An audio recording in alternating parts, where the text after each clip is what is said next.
Hey, Chad Tomaszewski with Tridon Communications. We're back here at SIMSA. Standing here with Troy Bowen, also with Tridon.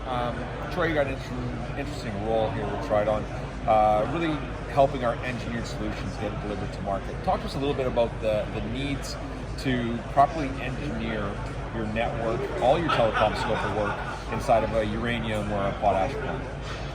I think the first thing we really need to do is just sit down and have a discussion to understand better what the needs and gaps analysis might look like. And we have a multitude of different manufacturers and product sets to work with, so being able to identify what the exact need is for the operational requirements is really the first key step in getting some forward motion on what we want to achieve.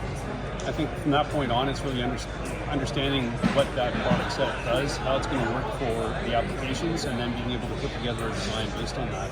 Having a design that's set up properly is really key for just understanding what the overall functionalities are, making sure that we understand the requirements moving forward, and making sure that everybody that's involved from an operational perspective is going to be satisfied with what we're trying to achieve. That's great. I think one of the things that we find inside of any project that happens is your telecom scope of work amounts to 1% of the overall construction bill. But in reality, it's probably the most critical thing you're going to do in any plant.